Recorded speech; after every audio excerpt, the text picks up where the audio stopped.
Xəbərə keçməmişdən öncə videonu like edib kanala abunə olun ki, xəbər hər kəsin qarşısına çıxsın. İqtisadiyyat Nazirliyi yanında Dövlət Vergi Xidmətinin əməkdaşı ölkəyə qaçaqmalçılıq yolu ilə 18 kiloqram qızıl zinət əşyası keçirib. Oxu Az, Qafqazinfo istinadən xəbər verir ki, bu barədə Baş Prokurorluğun İstintaq İdarəsinə məlumat daxil olub.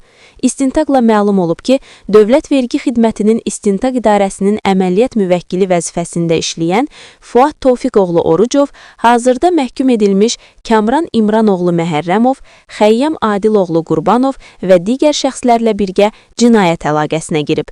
Fuad Orucov və digərləri Türkiyə Respublikası ərazisindən xüsusilə küllü miqdarda, ümumi dəyəri təxminən 1.700.000 manat olan 18 kiloqramdan artıq qızıl zinət əşyasını qaçaqmalçılıq yolu ilə Azərbaycan ərazisinə gətiriblər. Prokurorluq tərəfindən aparılan istintaq vaxtı Fuad Orucovun yaşadığı evə baxış zamanı Makarov tipli tapançaya aid 39 ədəd patron da aşkar edilib.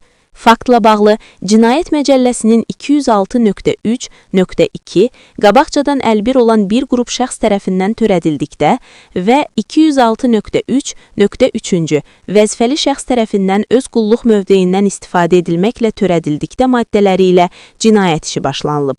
Fuad Orucov barəsində Binəqədi rayon məhkəməsinin qərarı ilə həbs qətimkan tədbiri seçilib.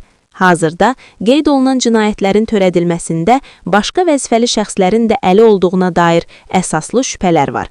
Həmin vəzifəli şəxslərin müəyyən olunması istiqamətində istintaq tədbirləri davam etdirilir.